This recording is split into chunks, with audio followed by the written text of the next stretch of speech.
Bismillahirrahmanirrahim. Alhamdulillahirabbil alamin.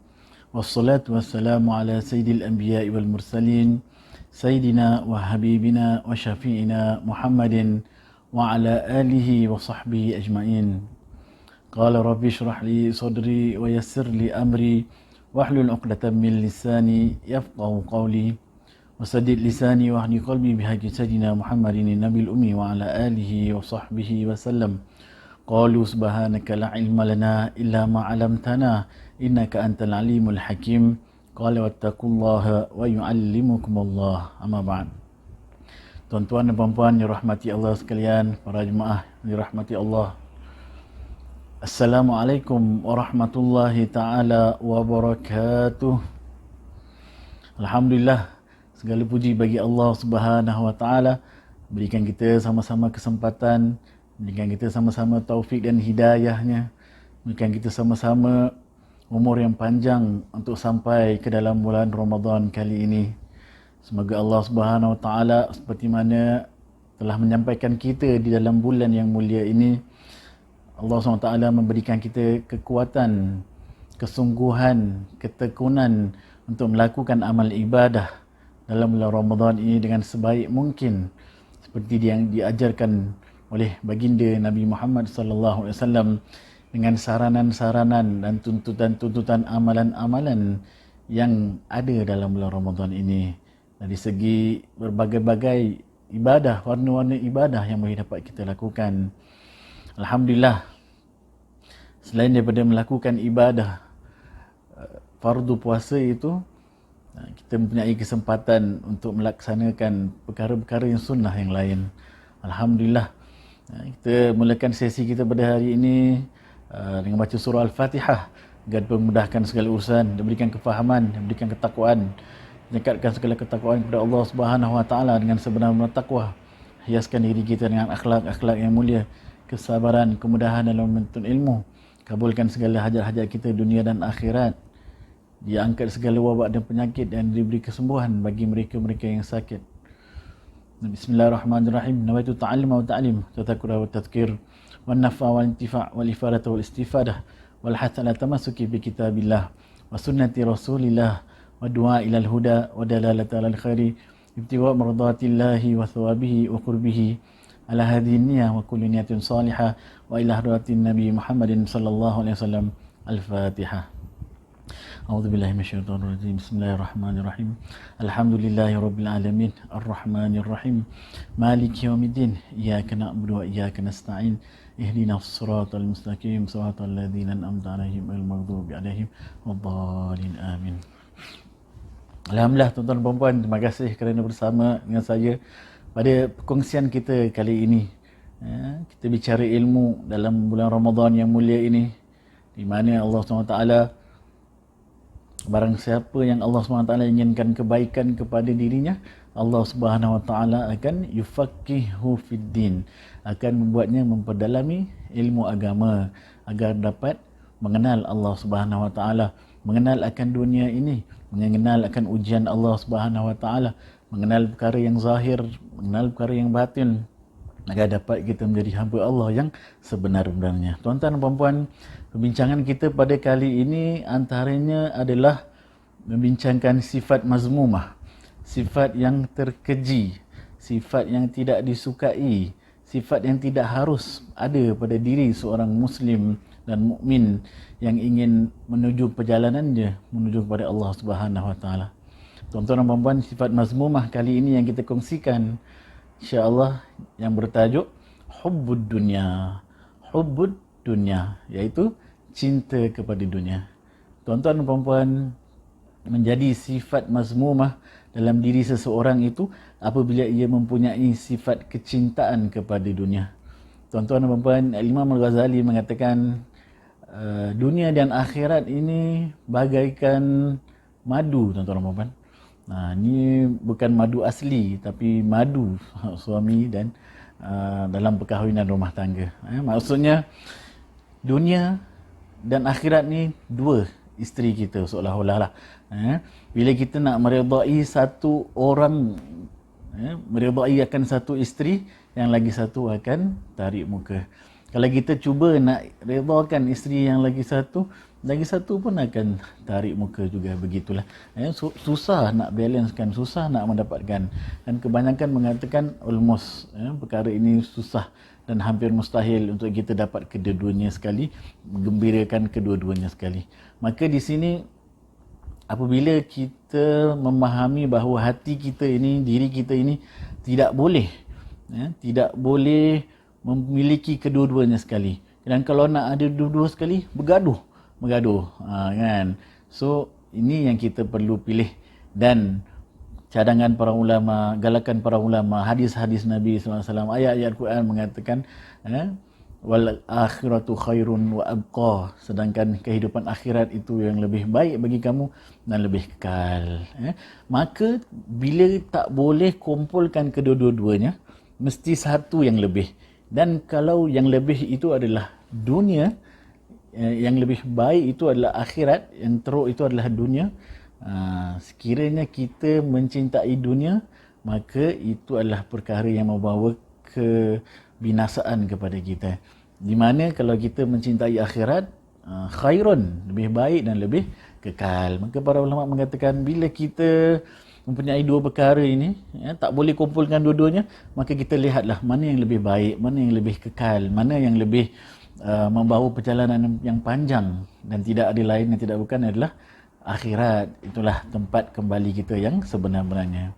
So itu sebagai permulaan untuk mengetahui bahawa akhirat dan dunia ini tidaklah boleh bercampur bersama-sama. Tidak boleh ada kedudukan yang sama dalam hati kita. So bila kita cinta kepada hari akhirat, kita akan berjaya. Tapi bila kita cinta kepada dunia, hubbud dunia, hubbud dunia itu antaranya dimaksudkan ada kata-kata Nabi SAW, hubbud dunia ra'sun kul, ataupun sebuah kata-kata hubbud dunia ra'sun kulli khati'ah. Cinta kepada dunia itu adalah sebab bagi segala-gala kesilapan yang ada dekat dunia ni. Cinta dunia adalah sebab kerosakan di atas muka bumi ini. So tuan-tuan dan puan-puan, dalam sepotong ayat firman Allah Subhanahu wa taala, Allah berfirman, barang siapa yang menghendaki keuntungan di akhirat, akan kami tambah keuntungan tersebut. Dan barang siapa yang menghendaki keuntungan dunia, kami berikan kepadanya sebahagian dari keuntungan dunia, dan tidak ada baginya suatu bahagian pun di akhirat. Surah Asy-Syura ayat 20. Menunjukkan apa? Allah Ta'ala mengatakan kalau kita hendak dunia akhirat, Allah akan berikan. Kita sungguh-sungguh ibadah, mempelajari tentang akhirat, Allah akan berikan akhirat. Tapi kalau kita bersungguh-sungguh menghendaki keuntungan dunia, betul-betul sungguh untuk dunia, Allah akan kasih juga. Orang yang bekerja untuk dunia, bekerja mencari dunia, bersungguh-sungguh mendalami ilmu agama dan sebagainya, maka perkara tersebut akan didapati. Perkara tersebut akan dapat. Contoh orang kalau kerja dari pagi sampai malam, kan, usaha bersungguh-sungguh, kan, overtime lagi, dia akan dapat perkara akhiratnya, perkara dunianya. Tapi tidak ada baginya suatu bahagian pun di akhirat. Ya saya. Tuan-tuan dan puan-puan, antara perkara yang berbahaya mengenai cinta dunia ini adalah perkara yang Nabi SAW juga sebut dalam hadisnya. Baginda bersebut, demi Allah, bukanlah kemiskinan yang aku khawatirkan akan menimpa diri kalian. Akan tetapi aku bimbang jika dunia ini dibentangkan kepada kamu seperti mana ia dibentangkan untuk orang-orang yang sebelum ini, sehingga kalian berlumba-lumba sebagaimana mereka berlumba-lumba, dan akhirnya kalian akan hancur sebagaimana mereka hancur. Hadis riwayat Bukhari dan Muslim. Maka tuan-tuan dan puan-puan, Nabi SAW itu mengatakan, apabila kita miskin, bila kita tidak begitu cinta pada dunia, tidak begitu terbuka kepada dunia, kita hanya khusus pada perkara-perkara yang mudah, pemikiran kita itu akan fokus pada perkara yang mudah, yang simple, pada ibadah kepada Allah SWT. Kita tak ada nak perkara nak melihat-lihat kepada perkara-perkara dunia. Dan di sini Nabi SAW mengatakan bila dibukakan dunia, bila senang, kan. Bila kita senang tu obvious kan tuan-tuan dan puan. Kalau sekarang kalau kita ada $10 untuk hidup sebulan ke seminggu ke, kita fikir nak makan, fokus dan kita buat kerja kita yang lain. Tapi kalau tuan-tuan dan puan, kita ada $1,000 untuk belanja satu minggu tuan-tuan dan puan, kita akan belanja untuk makan, keperluan dan sebagainya. Tapi nanti dia balance. Bila dia balance tu kita mula fikir, apa lagi yang aku tak ada? Baju, mungkin nak tukar baju baru. Color ni tak ada, color ni tak ada. Kan, mungkin pakaian, kasut, jam, ada yang rumahnya, barang-barang rumahnya dan sebagainya. Kan, walaupun kadang-kadang dah ada dah bagus dah. Cuma ada yang lagi bagus lagi updated lagi dia nak cari. Kan? So bila dia dah fokus kepada perkara-perkara dunia ni, cinta pada dunia, suka pada benda-benda yang updated, perkara yang lebih daripada orang ada, kita pun nak ada juga, dia akan mengambil masa kita, mengambil masa kita daripada buat ibadah, mengambil masa kita daripada kita hendak memikirkan, mungkin kita fikirkan tentang kesilapan diri kita, kita mempelajari ilmu agama, mendekat diri kepada Allah SWT. Kan? Tapi bila kita ada harta, apalagi bila kita cinta dunia, bila kita suka perkara-perkara keduniaan ini, maka di situ datang permasalahan banyak-banyak. So bila dikatakan oleh Imam Ghazali ataupun kata-kata ulama, apakah yang menyebabkan Nabi Adam terkeluar daripada syurga? Kan, atas bisikan syaitan kepada Siti Hawa yang berbisikkan kalau makan buah tersebut, pokok tersebut, akan kekal di dalam syurga. Kan, kekal nak stay longer, kan, nak dalam kenikmatan yang panjang. Dan kemudian iblis pun kan, kenapa melanggar perintah Allah Subhanahu Wa Taala? Kerana keegoan, inginkan kemasyhuran, inginkan pangkat. Itu semua perkara-perkara yang berlaku dalam keduniaan. Kan, orang menipu akan sesuatu orang yang lain, peniaga menipu orang lain, kan, atas dasar cinta pada dunia, nak untung lebih, kan, tapi tak nak kasih yang terbaik, tak nak untung sikit lebih kurang sajalah, tapi nak untung yang banyak, nak jadi kaya, nak bahagia, nak hidup senang. Kan, maka di sini bila kita berbicara tentang perkara cinta kepada dunia, baginda Nabi telah terangkan tadi, bahawa dia akan menyusahkan hidup kita, mengganggu kehidupan kita, seperti mana kaum-kaum yang terdahulu. Antara kaum-kaum terdahulu yang kaya, yang hubud dunia, cinta pada dunia, hingga akhirnya tidak mahu tunduk kepada Allah Subhanahu Wa Taala, seperti Qarun, yang kaya, yang sangat kaya lagi. Sampai sekarang kita boleh nampak kesan harta dia. Orang kata harta karun. Harta karun tu datang daripada Qarun, nama seseorang, Qarun tu sebut kan.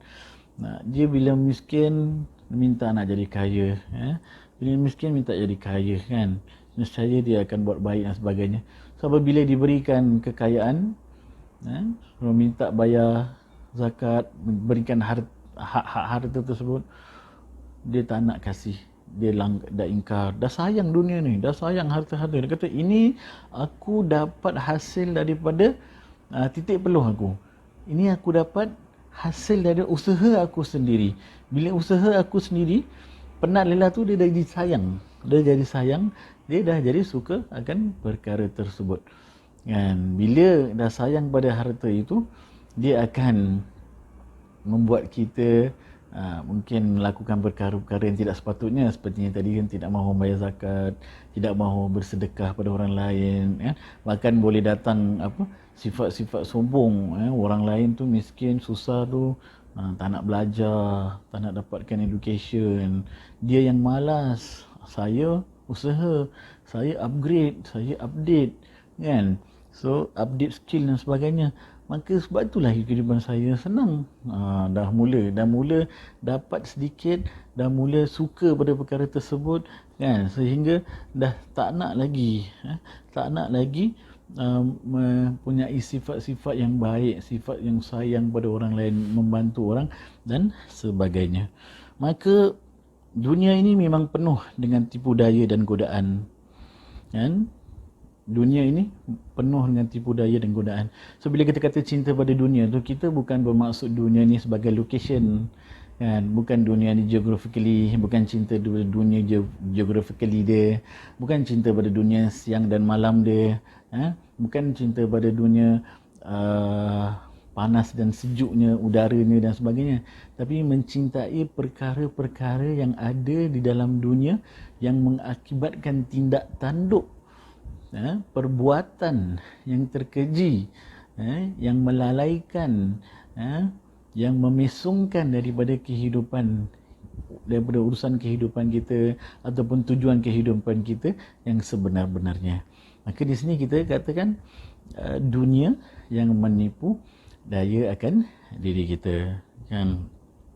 So bentuk tipu daya dunia ni berbagai-bagai, mungkin masa tak begitu panjang, tapi dapat sedikit kita kongsikan bahawa antara tipu daya dunia ini akan seolah-olah menunjukkan perkara itu dekat dengan diri kita, dekat dengan diri kita, tapi sebenarnya dia jauh. Maksudnya apa? Dunia akan menunjukkan seolah-olah dia tu bayang-bayang kita nampak dekat, kan, tapi kita kejar dia lari, kita kejar dia lari, kan. Contohlah, kan, ada sebahagian orang belum kahwin, nak cari jodoh, nak kahwin, okay, Alhamdulillah, tapi bila dah kahwin nak ada anak, kan. Maksudnya saya nak cakap apa, kehidupan kita ni berterus-terusan ada keperluan lagi, kan. Dia hendak dia tiada penghujungnya kalau kita tidak kawal diri kita, kan.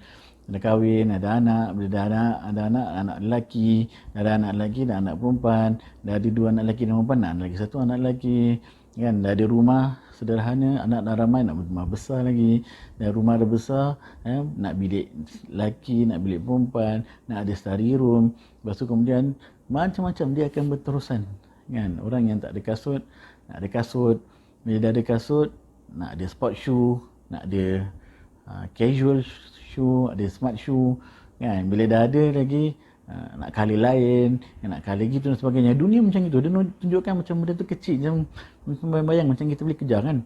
Tapi bila kita kejar, tak tercapai-capai, kan. Seperti gadget, kan, benda-benda zaman sekarang, kan, peralatan elektronik, handphone keluar dia macam cendawan keluar, kan. Kalau zaman kita dulu, zaman saya, zaman ayah dan ibu sebahagiannya mungkin juga adalah lambat nak keluar handphone, setahun keluar satu model yang seorang pakai, dia tak ada fikir-fikir nak tukar-tukar lagi. Tapi sekarang baru pakai beberapa bulan, sebulan dah keluar model baru, keluar lagi model baru, ni pula keluar model baru, ni ada brand lain keluar lagi, ini kamera dia lagi bagus, ini lagi besar skrin dia, kan, ini lagi cepat lagi, ini kejar. Sampai bila pun hati kita kejar pada dunia tak habis-habis. Dia menipu diri kita dan mempunyai sifat mencintai dunia itu, akhirnya membuang usia kita, membuang masa kita, membuang tenaga kita, membuang harta kita, dalam mengejar perkara-perkara keduniaan ini. Maka tuan-tuan dan puan-puan, bila kita mengatakan dunia ini adalah merupakan pemutus seseorang untuk beribadah dan menggoda dalam beribadah kepada Allah Subhanahu Wa Taala, kan. Antaranya bila kita sibuk, tadi kita dah cakap, kan, mungkin kalau kita ada buat bisnes online dan sebagainya, kita nak sembahyang, nak ibadah, kita nak check handphone, kita tengok dia tak ada bunyi apa-apa. Bila kita nak sembahyang je dia bunyi, kan. Kita tengok nanti, kan, dari tu follow up bagaimana, so dia mengganggu ibadah kita, kan, mengganggu. Alhamdulillah sekarang zaman yang sesuai Covid ni, so called kita punya dunia luar ni tertutup sedikit, kan. Tak ada bazarnya, kan, tak ada kedai-kedainya, nak pergi jumpa orang dan sebagainya, tak ada, ya. Nak keluar pun tak boleh, so makanan pun nak lebih-lebih pun memang ada delivery, tapi tak boleh nak jalan-jalan tengok-tengok, online je lah, kan, tengok gambar je, tak boleh ambil bau dan sebagainya, yang seolah-olah sekurang-kurangnya sedikit tertutup kita punya urusan dunia. Dan ada yang sebagainya adalah berkenaan dengan zaman-zaman yang susah, zaman-zaman yang tidak boleh dijangka, yang tidak menentu. Kita tak tahu berapa lama lagi perkara ini akan berterusan dari segi financial, persiapan, kan. So mula dah ada yang simpan duit tu hanya untuk barang-barang yang perlu sahaja, kan, kerana tak tahu apa yang akan berlaku pada masa hadapan. So sedikit sebanyak bila kita belanja apa yang perlu saja, Datang pula bulan Ramadan ini, kita dapat fokus, dapat fokus ibadah, dapat fokus tadarus Al-Quran, kemudian apa lagi, menasihati antara satu sama lain dengan saudara, dengan penduduk rumah, dengan anak-anak, dengan ahli keluarga. Kita fokus pada keluarga kita. Kalau kita keluar tu mungkin kita akan bercampur, nampak kawan ni pakai jubah baru lah, semayang Ramadan, semayang tarawih kan, mana cari jubah ni? Benar nak pergi semayang, nak cari keridhaan Allah SWT. Tapi tengok jubah orang, pasal suka, walaupun suka untuk memuliakan ibadah, tapi baju dah ada, jubah dah ada banyak lah kan. Tapi tengok orang punya suka kan, so besok pergi cari lah, online pun online lah, sekarang online lah kan, dan sebagainya. Kita tak nampak perkara-perkara yang lain lagi kan. So urusan dunia ni, dia begitulah, dia bagaikan bayang-bayang. Kita kejar, nampak dekat tapi kejar tak dapat. Ada yang lain mengatakan dunia ni seperti air laut kan, diminum makin bertambah hauslah lagi kan. So mencela dunia, sifat mencela dunia, maksudnya mencela dunia ni antara sebab macam mana kita nak buang penyakit hubbud dunia kan, penyakit cinta kepada dunia tu. Kita kena kenal dunia tu siapa, apakah dunia itu kan? Bila kita ada penyakit hubbud dunia, cinta kepada dunia, cinta pada kesenangan, cinta pada perkara yang tak kekal ni, antara pengobat dia adalah kita nak kena kenal dunia itu. Zammud dunia, kita dalam bab dalam buku bertasawuf, bab tazkiyah dan sebagainya, dia ada bab zammud dunia, mengenal dunia. Even Imam Ghazali dalam kitab Kimia Sa'adah, resepi kebahagiaan, yang terkarang oleh beliau, ringkasan daripada kitab Ihya Ulumuddin, yang mengatakan antara kita sebab, antara perkara untuk kita bahagia adalah mengenal dunia. Mengenal dunia, supaya kita tak letak kecintaan kita kepada dunia, supaya kita tidak meletakkan usaha kita yang banyak menghabiskan masa daripada dunia kan. So seperti yang kita baca tadi, ayat tadi kan, suratul A'la, bal tu'thirunal hayatad dunya wal akhiratu khairun wa abqa. Bahkan kamu semua memberi keutamaan kepada kehidupan dunia, sedangkan akhirat itu lebih kekal dan lebih baik. Bila akhirat lebih kekal, lebih baik, dunia itu tidak baik dan tidak kekal, dia akan musnah kan. So buat apa kita bersusah payah dengan benda yang akan musnah? Buat apa bersusah payah benda yang tidak kekal? Maka di sini bila kita nak melihat hakikat dunia, macam mana kita nak buang sifat mazmumah, kita kena melihatlah, melihat dalam hadis-hadis Nabi, pandangan agama terhadap dunia ini. Antaranya adalah bila Allah SWT mengatakan, kalaulah dunia ini ada nilai di sisi Allah Subhanahu Wa Taala, Allah tak akan kasih seteguk air pun pada orang kafir. Kalau ada nilai lah.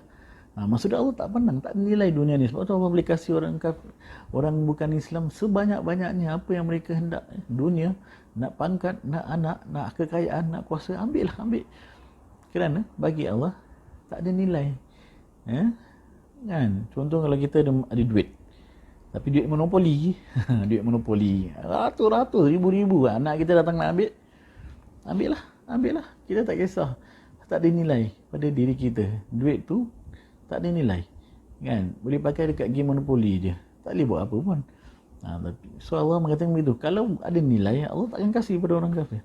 Maksudnya tidak ada nilai. Dalam kejadian yang lain, baginda Nabi SAW juga berjalan dengan para sahabatnya, ke pasar kan, berjalan ke pasar dan melalui seekor kambing, kambing yang cacat dan juga bangkai yang telah mati. So Nabi pegang kambing ni yang cacat sikit telinga dia ni, dah mati pun, dah jadi bangkai. Wahai sahabatku, siapa yang nak beli? Siapa nak beli, aku jual murah ni, ambil ni. Sahabat cakap, tak nak ya Rasulullah, ni benda bangkai, kita tak pakai pun kan, lagi free pun tak nak jual lagi, kami tak nak. Nak buat apa simpan bangkai kambing ni pun cacat kat telinga dia kan, tak ada gunanya bagi kami. So maka Nabi SAW mengatakan, Begitulah keadaan pandangan Allah kepada dunia lebih teruk daripada pandangan kamu terhadap kambing yang menjadi bangkai ini. Kan? Sebab tu bila kita cintakan perkara yang kotor, cintakan perkara yang tidak ada nilainya, itu adalah satu kehinaan, satu sifat-sifat mazmumah, satu sifat-sifat yang tercela di sisi Allah Subhanahu wa taala. Tuan-tuan dan puan-puan, dalam bulan Ramadan ini sama-samalah kita memberi pengkhususan kepada ibadah. Dalam bulan Ramadan ini Allah SWT mengajarkan kita kembali, bulan Ramadan, madrasah Ramadan ni mengajak kita kembali memikirkan apa yang penting, iaitu mencintai hari akhirat. Dengan automatically kita akan hilang cinta pada dunia ini yang sementara. Kita penat, kita haus, lapar dan dahaga, itu semua bentuk-bentuk keduniaan yang kita tinggalkan. Kita praktiskan makanan dan minuman yang ada dekat atas muka bumi ini hanyalah perlu untuk kita ambil untuk beribadah kepada Allah SWT, menguatkan kita beribadah. Jangan sampai bila kita buka puasa macam-macam makanan, sampai dah tak boleh nak sembahyang tarawih. Kalau dia kata kenapa tak sembahyang tarawih, penat kita faham lah, tapi kenyang sangat, something wrong ni pada makanan kita. Berbuka kita tu dah silap. Kita seolah-olah cinta pada makanan, sedangkan puasa tu suruh menghalang nafsu kita dia mencintai akan perkara-perkara keduniaan ini dan beri keutamaan pada hari akhirat. Tuan-tuan dan puan-puan, juga ada sebuah kisah kita melihat cerita salafus salih kita. Apabila Sayyidina Umar satu ketika pernah melantik Sa'id ibn Amir, seorang sahabat, seorang sahabat yang terkenal dengan zuhud. So Sayyidina Umar bin Khattab lantik dia menjadi governor sebuah bandar di Hims, di Syam lah. Dulu ada negeri Syam, sekarang di kawasan Syria, Jordan, Lebanon dan sebagainya, kan. So apabila dia lantik, kemudian tak berapa lama ketika itu ada kumpulan datang daripada Hims, kota tadi, datang berjumpa dengan Sayyidina Umar, ingin meminta bantuan. So, Sayyidina Umar cakap, okey, tulis nama orang-orang yang susah lah, tulis nama orang-orang yang susah untuk aku berikan harta daripada harta min baitil mal lah. So diorang tulis nama orang yang susah dekat Hims. Bila tengok nama yang susah-susah tu, Sayyidina Umar cek, ada antaranya nama Sa'id ibn Amir. Sayyidina Umar tanya, siapa ni Sa'id ibn Amir? Dia kata, Sa'id Amir ketua kita, Khalid yang governor yang kau lantik. Terus Sayyidina Umar cakap, ketua kamu miskin? Seolah-olah macam tak percaya gitu. Tapi rombongan tadi mengatakan betul. Sesungguhnya berlalu hari-hari yang lama, rumahnya tak ada api. Kalau zaman dahulu tak ada api, maksudnya tak masak. Bila tak ada makanan, tak masak lah. So lama rumahnya tak berasap, kan, tak ada makanan. Kemudian saat dengar perkara ini, Sayyidina Umar nangis. Ini governor lantik ni tak miskin. Sayyidina Umar nangis. Dan kemudian Sayyidina Umar siapkan 1,000 dinar, kasih pada Sa'ad, beri pada Sa'id ibn Amir tadi. Bila kamu balik, kasih 1,000 dinar. Ni ketua kan, selayaklah sedikit kan. Tapi bila balik pada Sa'id ibn Amir, rombongan tadi berikan harta tersebut pada Sa'id ibn Amir, mengatakan Sayyidina Umar kasih hadiah pada kamu. Apa kata-kata Sa'id ibn Amir? Dia kata, inna lillahi wa inna ilaihi raji'un. Dahsyat. Dapat harta, inna lillahi wa inna ilaihi raji'un. Kita kalau dapat duit 1,000 dinar, 1,000 dinar lebih kurang dalam 300,000, 30,000 gitulah, banyaklah, angka banyak. Alhamdulillah, seronok lah. Tapi Sa'id ibn Amir, inna lillahi wa inna ilaihi raji'un. Dan isteri dia dengar, inna lillahi wa inna ilaihi raji'un. Kenapa bang? Apa yang berlaku? Dia tak tahu dapat duit tu. Suami dia cakap, dunia nak datang, nak mengganggu kehidupan kita. Dunia nak datang, nak mengganggu kita. Kan? Bila isteri dia dengar, dia kata inna lillahi, dia kata ada orang meninggal ke? Tidak. Bukan ada orang meninggal, tapi ada dunia nak merosakkan kehidupan akhirat kita. So isteri dia pun tak tahu, cakap, okey lah, kita get rid of it. Kita buang perkara ini, jangan dibiarkan dia mengganggu kita, kan. So bila get rid of it, ambil lah 1,000 dinar tu, ambil, tapi terus bagi orang sampai habis. Duit tu tak ada lagi, kan. Kerana dia tak nak, ini orang-orang zuhud, orang yang tahu